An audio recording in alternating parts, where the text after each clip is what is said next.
Hey everybody, this is Michelle. And Psychic Julie is right here with her. Literally. We're in the recording studio that we have now. Yeah. And the next step, we're so excited, is going to be the video with the audio. Dun, dun, dun. Luckily, we're not quite prepared because both of us have our hair up in ponytails and we're not really camera ready. Jules has makeup on. I have not a stitch Look at how good your face looks. of makeup at all. Well, you look pretty damn good without having any makeup on. Yeah. Good. I worked today in the 85-degree day with some lovely people. So, but got home a little while ago so we could prepare and chat on this topic. And it's funny that we have decided to speak about fairness and is life fair? And why is life not fair if it isn't? Do you feel like it's fair you had to work on Sunday, this beautiful day? That's not fair. Well, you're in real estate. You work on the weekends a lot of the time. I don't love it, but that's the real estate life, I guess. The phrase is really so prevalent. It is making me think of all the times, that we think to ourselves. Maybe we don't say it out loud, but we might think things to ourselves like, well, that's not really fair. I know.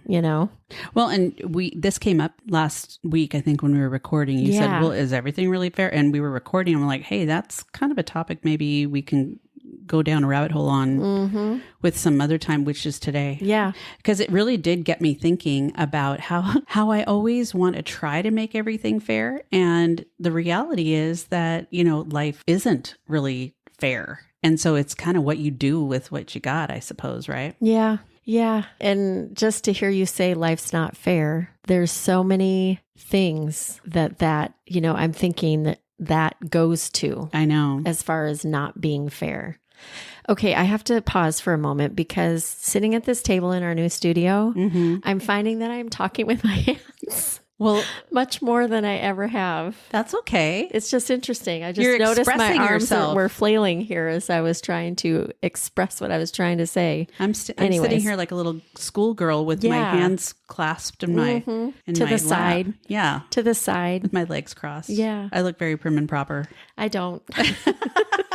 Well, I'm not really. So I'm putting on a good facade, I guess. Yeah.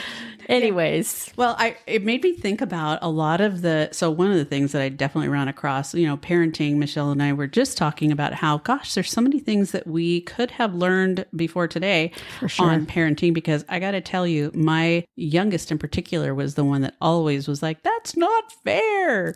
The other two get everything and I don't get anything and blah, blah, blah. When they would say he's arguably probably a little bit more coddled than they are now, or just because he's the baby. Because he's the baby.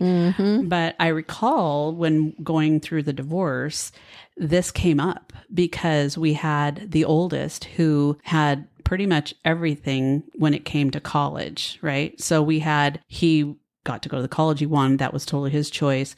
But his college was paid for. And it was paid for through, my bonuses or what have you, but we didn't qualify for funding or for financial aid, I guess. Yeah. So, or maybe in that particular school we didn't, I don't remember. But anyway, we ended up paying for that. So then the divorce happens. And now we've got the other two who they're living in a different circumstance. And so their outcome is going to be a little bit different. And I remember that conversation with my ex-husband because he was like, well, yeah, but things are different now. And, the youngest is not necessarily going to get the same thing that the oldest got. And I remember thinking to myself, well, that's not fair. Yeah. And I know this whole thing coming up and I'm thinking to myself, how can I make that fair and equitable for him? But in reality, the circumstances were so different that it really wasn't going to be the same.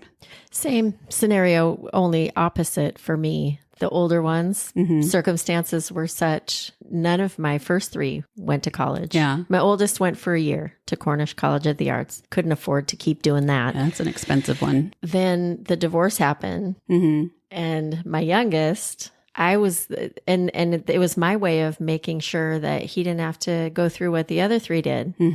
He got his license when he was 16. He had a car when he was 16. He's just about to graduate college. Like, he did all the things that the older three didn't. And circumstances, same. Circumstances were different. So did you ever hear your older three go, that's not fair. Isaac's spoiled. He gets everything he wants. I've not heard the words that it's not fair. Okay. But they do think he's spoiled and has gotten everything. Okay. So well, kind of true. Yeah. Pretty much. But he's very deserving. Yeah. Too. I mean, he's a great kid and he's following through on the things that he's supposed to. Yeah. But the circumstances, to your point, and what that conversation was like for you with your ex, it's really true. And I think it's us as parents that try to make it fair. Right.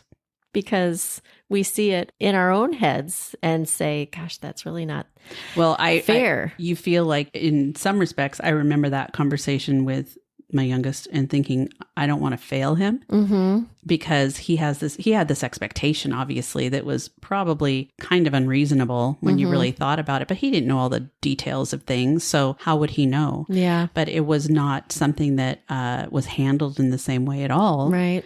And so there were very specifics that were written out for the other two and what their college would consist of and what would be paid for and, you know, all that kind of stuff. Very different, you know? Yeah. Yeah. So anyway, that's the one thing that kind of came to mind when I was thinking about that. But I do find that I try, and it doesn't always work out this way, but you try to make things as fair and equitable as you possibly can. But when it comes to like your kids, for example, I remember someone saying, you pay more attention to so-and-so. And I would be like, I pay attention to whoever needs me at that moment. It's kind of the same thing. It's like if I take, you know, my two kids, now they're grown, so I'm not going to be, this in theory would take two kids to the mall. I'm taking one of them because they need a new pair of shoes or they need a pair of cleats for soccer or whatever. That doesn't mean I have to get the other one the same thing. I know. And I find that I do that now with my grandkids.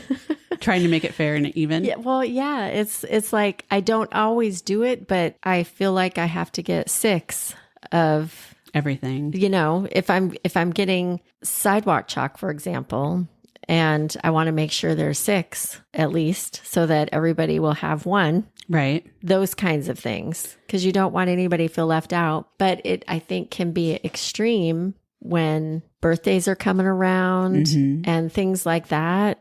And of course, I'm not going to get stuff for everybody because I don't want them to feel left out because it's so-and-so's birthday. See, there's just so many different scenarios. And why would they feel left out? It's not their birthday. I know, but it happens. I know. But then you have to kind of go back and go, you have to do the explanation. Why does that kid feel like it's not fair that it's so-and-so's birthday and they don't get a present? I mean, so there's some things where I'd be like, buck up, buttercup. Yeah. Okay, maybe I wouldn't say it like that. Yeah. But I also wouldn't say, which I was reading about, life isn't fair, because that's really no way to kind of validate the fact that you're right, life isn't fair, but there's more to it than that. Yeah. And that's what I think sometimes gets lost in translation a little bit. Well, there's definitely, when you think about life, you know, past of course, the not fair thing, I think we could talk about forever in regard to children, because I think there's so many things that they feel aren't fair. Yeah. Especially when they have siblings that they're sharing things with. But life in general, inequality is all around us. That's very true. Poverty, for example, racism, money, politics. And what you're able to do if you have money versus not have money. Is that fair? I mean, does it matter if it's fair? Well, there's the whole thing on that. Well, it really depends. It depends on how you've been raised. It depends on what your expectations are. I mean, there's plenty of people that have way more than we do. Of course. Do I feel like it's unfair? No. I mean, I'm like, they have what they have and it is what it is. And I have what I have and it is what it is. But I don't feel like it's unfair necessarily that they have those opportunities. But then there's other people who have, you know, detriments. Like, for example, my closest friend's diagnosed with breast cancer. That sucks. Yeah. It's completely unfair. But there's absolutely no way to gauge the fairness level on something like that because shit happens. Yeah. Shit happens with people. It happens, in regard to poverty. It happens all the time with racism and, illnesses. People have illnesses and they can't even catch a break. Jobs. Yeah, jobs. Mm-hmm. Let's say there's 3 people up for a job and they're all equally qualified. Well, that person who's making the decision can only choose one. Yeah. So is it fair that they choose one versus the other 2? No, they're choosing the one that they think is going to be the best possible candidate. And it's a bummer for the other 2, but is it unfair? No. Yeah. That's the way life is. And it's interesting because fair is I cannot say that word. Subjective. Thank you. Yeah. Is a subjective word. So what might seem fair to one person may not be for another. Right. Circumstances depending. Yeah. I mean, there are a lot of injustices in the world. And I feel like every day we have circumstances happening. You see them in the news and stuff that are not balanced. I mean, look at what's going on over in Hawaii, in Maui. Yeah. Is it fair that all of these people have had their houses burned down and basically Lahaina's gone? It's so incredibly unfair. But it's not like there's someone to blame, right? Like a person to blame for all these kinds of things. And I think that's a lot of it when people are focusing on what's not fair. They're not exactly focusing on what their part is. I guess I never really thought about that till you just said it that way. What do you mean? When a person expresses something not being fair, it sounds to me the way you just said it, it does sound like they're looking for someone to blame. Yeah. Yeah.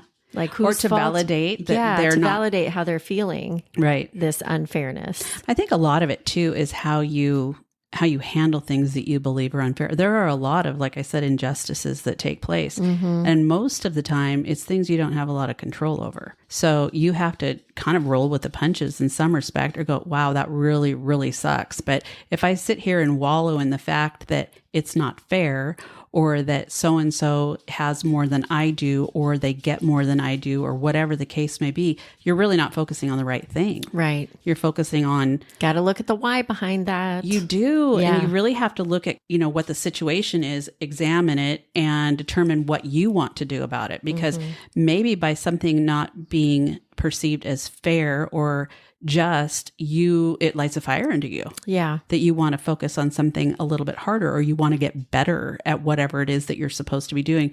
I mean, you may have put like all this work into preparing for that job interview and gotten new clothes and things like that. And then someone else rolls in that's very charming and is, really comfortable with the person who's doing the interviewing and just aces it. It doesn't mean that you worked any less. It doesn't mean that they necessarily worked any more.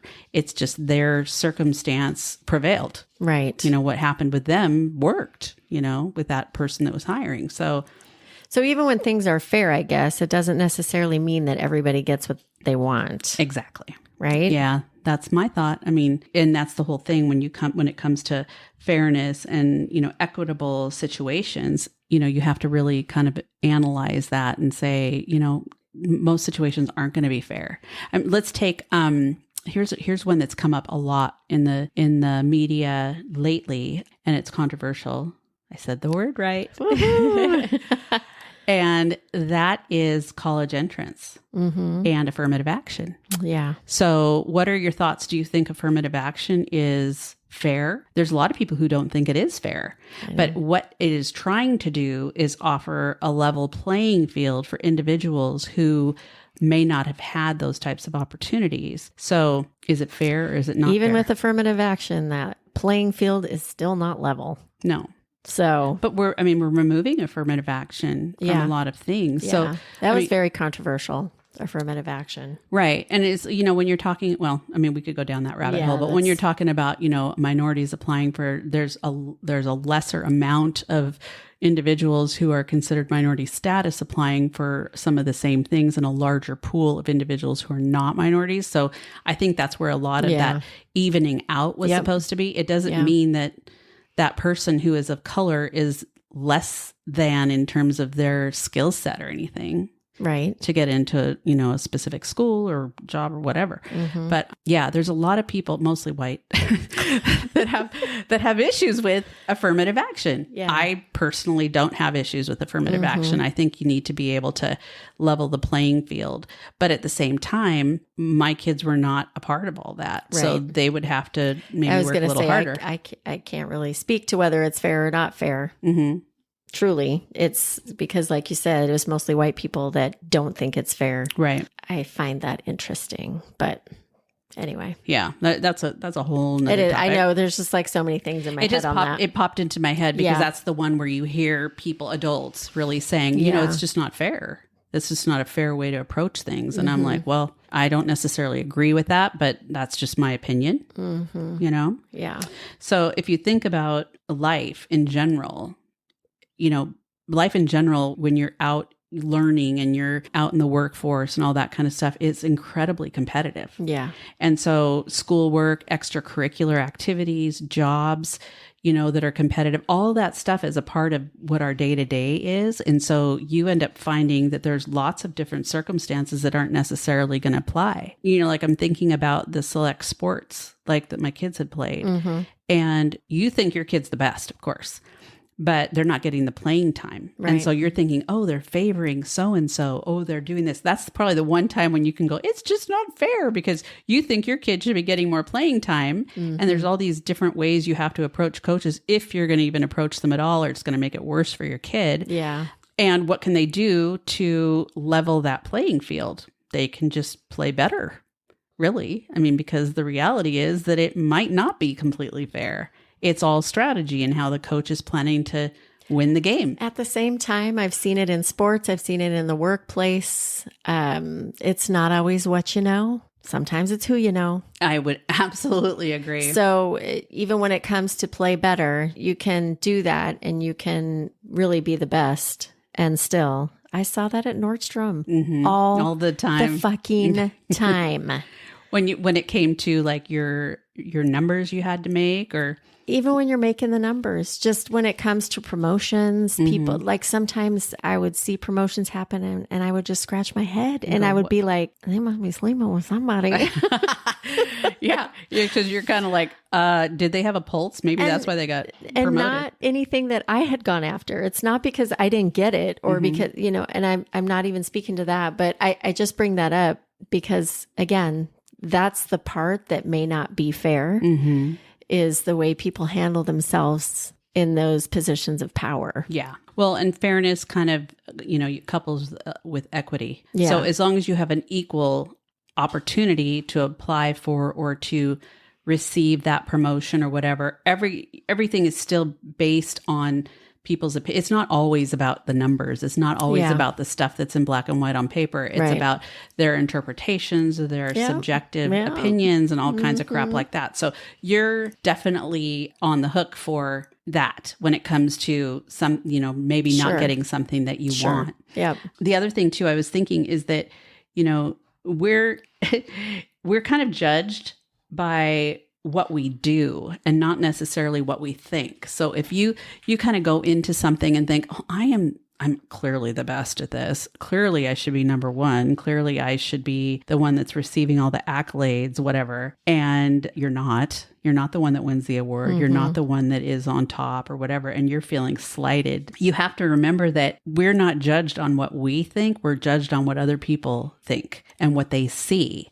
And so we may think we're the best. We may think we've got it all going on. We're obviously a tiny bit biased, obviously. But, someone else's perception might be completely different. Yeah.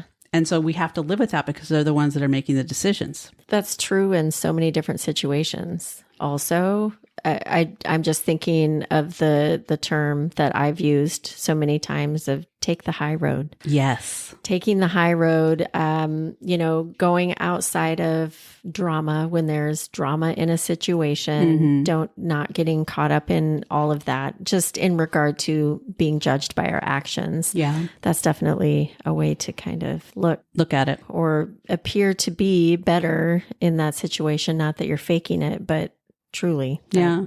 Well, let's talk about, this is kind of an interesting one. Within relationships, do you feel like there is a concern about fairness a lot of the time? There shouldn't be. Okay. So when I'm saying fairness, I have had a tendency, I can recall, to kind of keep track of when I was doing all the amazing things and like it felt very imbalanced. Yeah. But really, one thing you kind of have to think about is maybe instead of focusing on fairness, you focus on love, like for that person. So work with me here for a second. Yeah. So let's just say you're doing the bulk of the stuff that's going on in a particular household. And your person is working like a dog. So for whatever, maybe they're working on a project or whatever the case may be, and they want to have sex and you don't. So you're like, well, I don't really want to.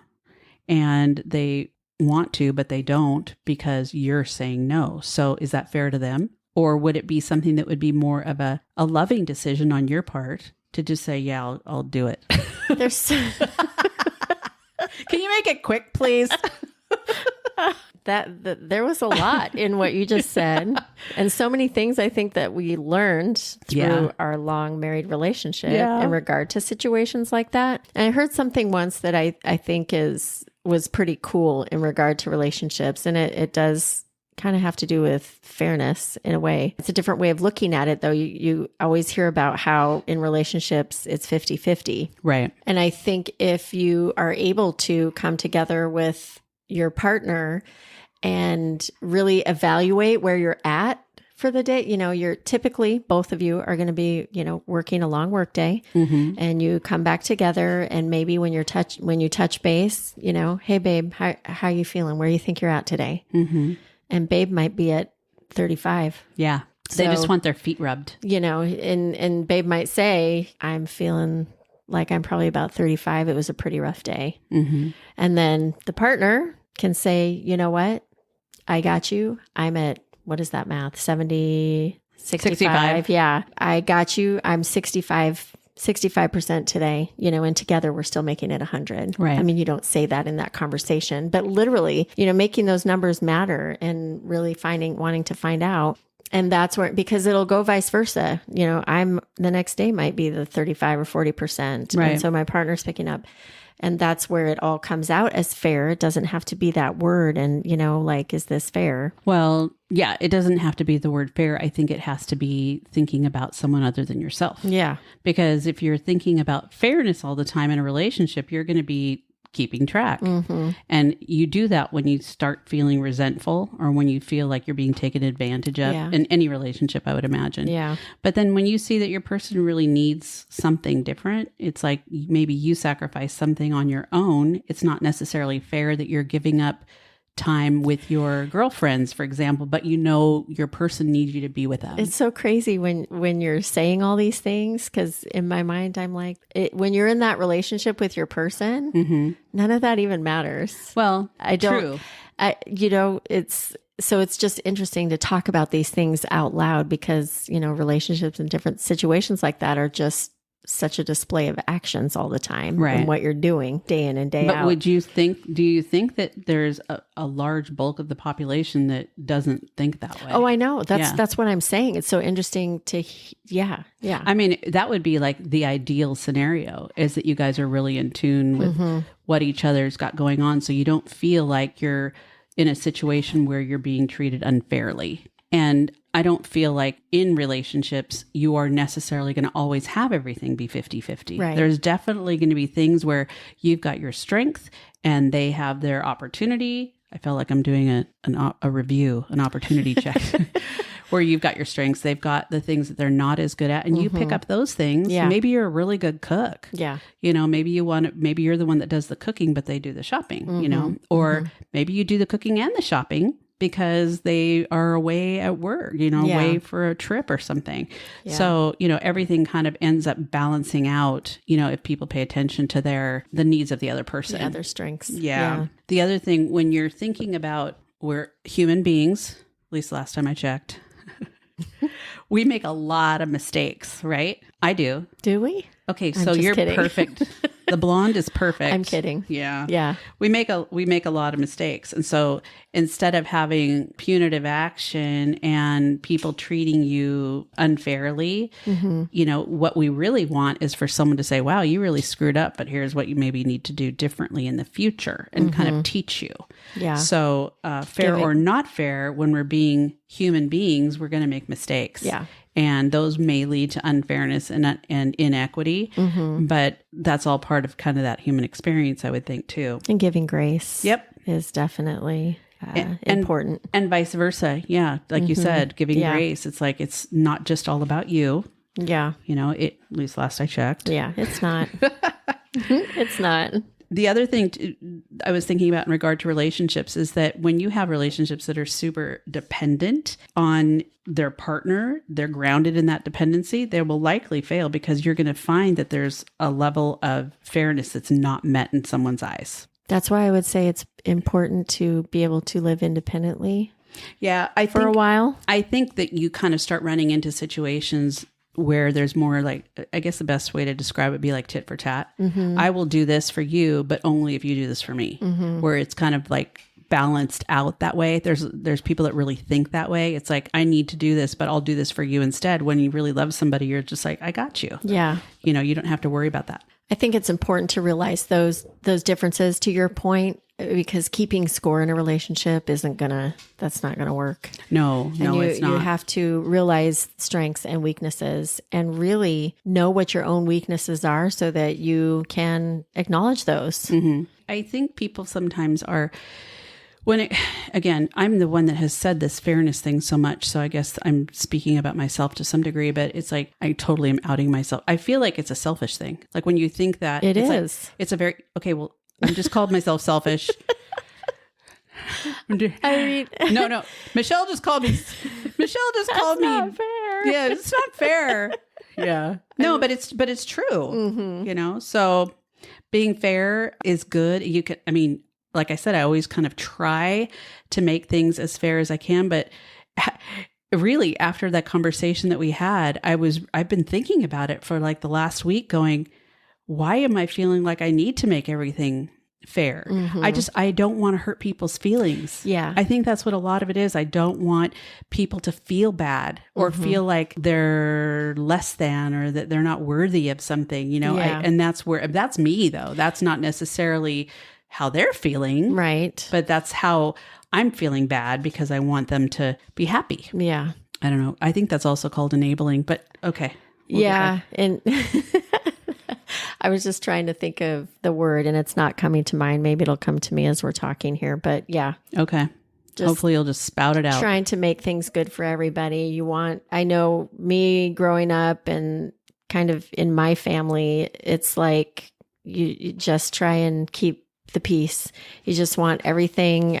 I guess you can use the word fair is the right word to use, but because you do all these things that maybe all the things you're doing isn't really fair, but you do them because you just want everybody to your point, be happy.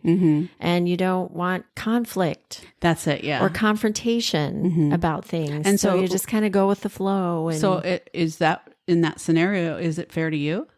I know this. Yeah, We're the that's ones why that are I getting pointed the out. unfairness, yeah. I know. Yeah, that's why I pointed out. So, what do you think the problem with focusing on fairness all the time what do you think those problems could be that would surround that?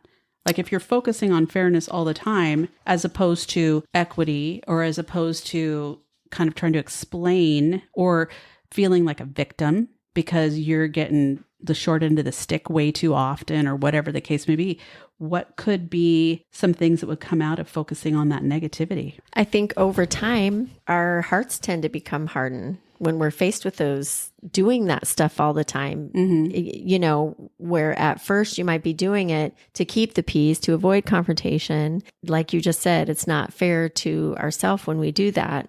And if we continue to do that and don't recognize it, over time, we might become a little bit bitter, And I know people that have felt that way. I can think of one individual, I won't name names, but it was a relative that really felt like life had screwed her over and everything was unfair. And she was so angry.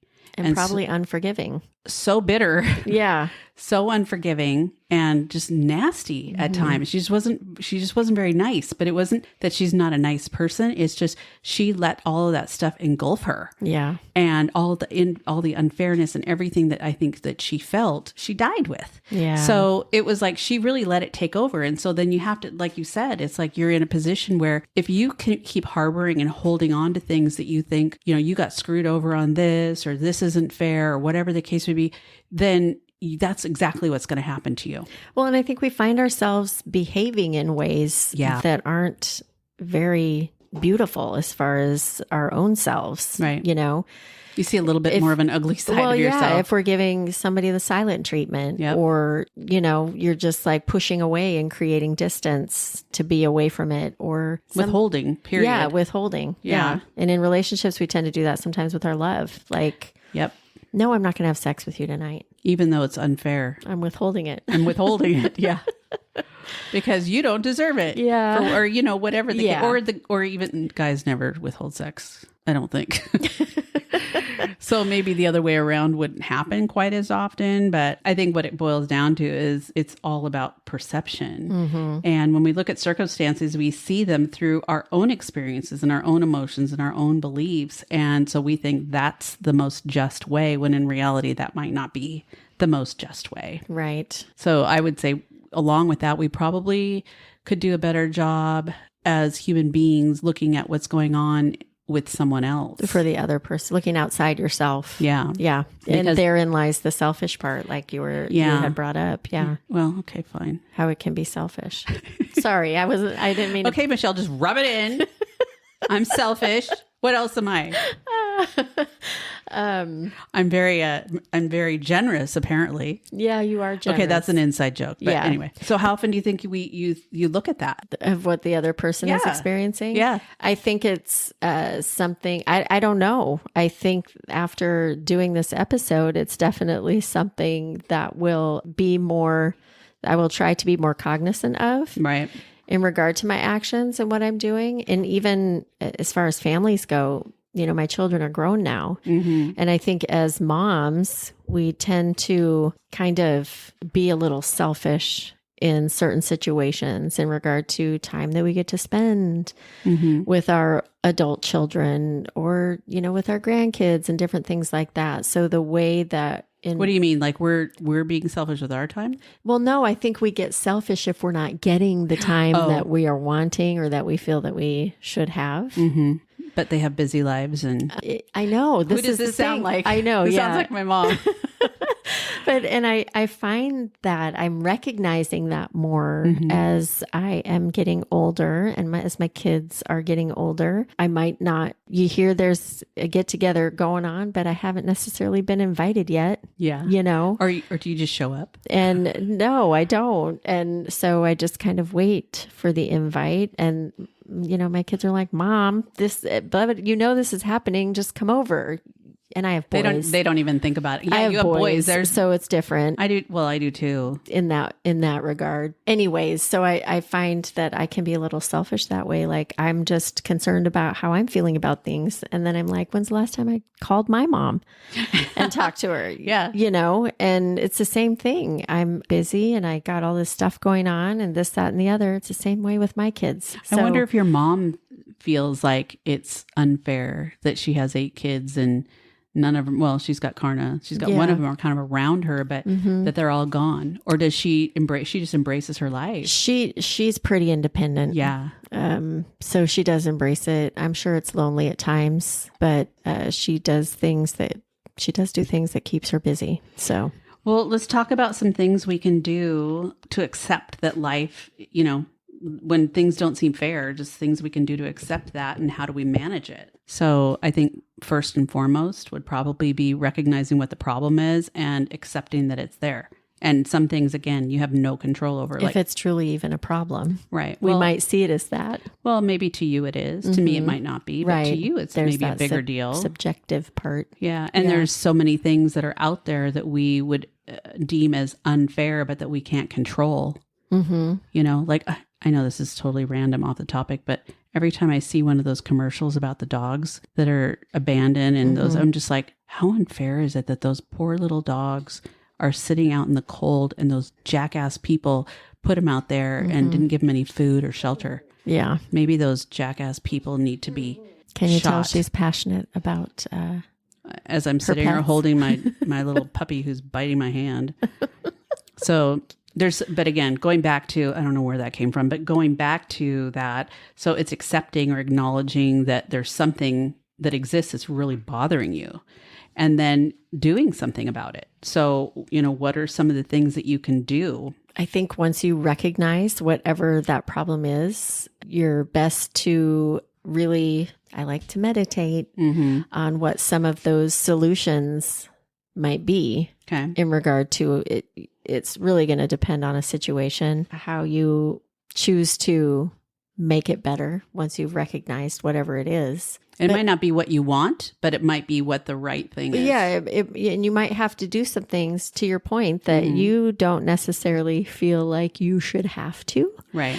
But that's part of, I think, the journey and moving through that and recognizing how the other person might be feeling if it's something specific. Right. And that's where the selfless part probably comes in, is being able to give up some of how you're feeling.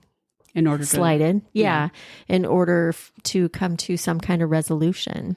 That comes back to being a bigger person, being the bigger person. Yeah. Or rising above it. And it feels, another way to say it. Honestly, it feels so much better to just let it go. Bless and release. Bless, release, let it go. Obviously, we're talking about hard situations here. It doesn't have to be that extreme or dramatic with everything. But there's a lot of, life gets really lifey, and there's a lot of situations where people feel things aren't fair. Yeah. In families and relationships, with children, with grandchildren, with dogs in shelters, just all the things. Maybe you go to a shelter once a week and rock the dogs. Yeah. Or walk them. Or you foster them. Or foster. I mean, there's, but there's, different things like that. Well, I think of like illness, we're kind of, I don't know if you've noticed this lately, but I've noticed that and it's not always people we know, but there's a lot of people out there that are passing away, and just like unexpectedly. And it kind of makes you realize, that they're, obviously this is a very cliche thing to say, but life is very short. So if you're investing your energy on why you've been wronged and, why something's not fair or whatever the case may be, then, you're really kind of wasting your energy on something that's so negative. And sometimes you just have to focus on what you can control. Yes. Because so much of it is out of our control. When other people are involved in a situation that has to do with fairness or not fair. So I think also when you feel like you really have acknowledged that there's something going on, another step would be to let others help. And that might just be having them listen to what's going on with you and help you come up with solutions. Or maybe you just need to vent. Yeah. But it gets to the point where you need to vent, get off your pity pot, and figure out an action plan, whatever it is. Maybe there's nothing actionable to do, but if you dwell on it, then you're just kind of giving it more fuel. So I think letting others help is good. And you'd be surprised. Altruism in general is something that, I know I enjoy helping other people when they want help. Sometimes they don't want help and I give it to them anyway, but point being is that everybody needs it. Yeah. And some people refuse to accept it.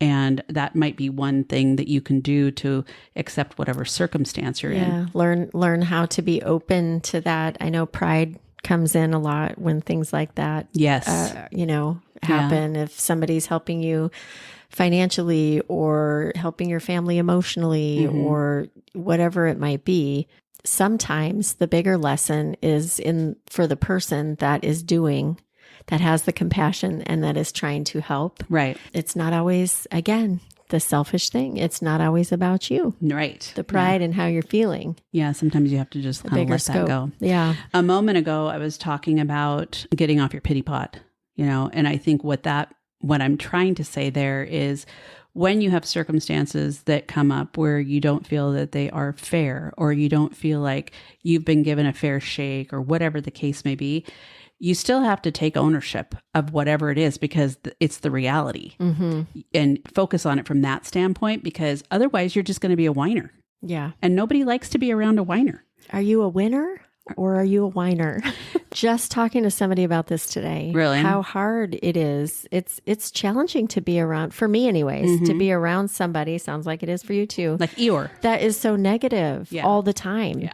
A glass Half empty. not even half empty. I mean, it's empty. There's something to be learned there. I don't know that you can, well, it's not our job to change. There it is. It's not our job to change another person's perspective on things. All we can do is be an example of light, love, and hope or positivity. And for our own sanity, if we know this about somebody, don't hang around them. Right. Don't choose to spend your time, which is so precious, with people that are bringing you down or, that you don't get good energy from. Yeah, because if they feel like, it's kind of low vibration. If something's not fair and they're dwelling on it, it's like, move the fuck on. Okay. There's plenty of things in our life that are not fair. It's just the way it is. Yeah. So I think kind of the last thing on that would be change what you can for whatever the circumstance is, and you've got to just accept the rest. Yeah. And then from there, once you've accepted things, you can get to that place where I'm at peace with it, and you kind of regain control over what is going on with you personally. What is that prayer? The serenity prayer? Yeah, to accept the things I cannot change, the courage to change the things I can, and the wisdom to know the difference. Thank you. Yes. You know what? I'm going to make it a goal to memorize that. I mean, I like that. It's but wait, I mean, that's actually something that's kind of a mantra for people that are in recovery. You just got to ask yourself, how do I shift my perspective? How do I get out of this mindset where I feel like I can't get past the thought that I'm getting screwed? It's unfair. Along with that might be thinking about, because there are so many things that they can't change. The only thing they can really control is themselves. Yeah. The other thing too, when we were mentioning about unfairness and equity, nobody really thinks about this, but if you focus so much on that, it could really impact your health. For sure. Because you could be very stressed out. Stress and anxiety. Yeah. Some things I know when I was kind of reading up on this, one thing that was suggested was that you just like scream into a pillow to just kind of get some of that out. Just don't watch the news. Yeah. That'll make a huge difference. Yeah. Or the other thing too might be experiencing justice vicariously. Like you're seeing or watching or helping someone else or another entity, whatever it might be, justice for whatever it is that they are doing, or help them kind of win and have their playing field be more fair. It doesn't necessarily affect you, but it affects you in a positive way because you're ultimately just taking care of yourself, It's very selfless to take the time to be able to take care of yourself, recognize these things. Especially all those women out there, because we seem to take care of everybody else first. Yes, we do. So I would say, life's inequities could, they can either make you or they can break you. They can give you strength if you allow them to. And it's not like we've had all these horrible inequities really when you think about it. I mean, there haven't been horrible ones. I mean, I had cancer, but I was able to beat it. Yeah. And, but I didn't really look at it like I was a victim. I just looked at it like, this is super annoying and I'm going to get past it. But that was my mindset, Yeah. So fairness would be kind of something that's more subjective. So in other words, take the chips you're given and make the most of them, right? Exactly. Yeah. And that's worrying about the advantage or what advantages somebody else might have. If you're going to focus on that, worry about it, all it's going to do is hold you back. Yeah. So don't sweat the small stuff. Don't sweat the small stuff. Yeah. Take the chips where they may fall, run with them, and just be better than everybody else. Yeah. And you know what? Truly, if you think about handling things that way, and Lord knows you and I, Michelle, are not perfect at any of this stuff, but it definitely gives us something to strive toward. For sure. We want to be better at what we're doing, whether it be, taking care of ourselves or taking care of our families or, whatever it is we're doing. And the only way to do that is to not dwell on the negative. Yeah. And just take care of each other. Just be a good human. Be a good human. Yeah. So check us out on our socials, everybody. If you don't, we won't think it's not fair. Just do it. Yeah. I think it's really unfair. We're on all of them out there. Facebook, TikTok, Instagram. And like Julie mentioned, we do have a little studio that she's been working hard at creating here. So we're going to have some fun things coming up. So make sure to keep in touch with us. Check us out. If you like what you hear, please tell your friends about us. And stay tuned. Stay tuned for more. Yep. Have a good one, everybody. All right. Take care. Bye. Bye.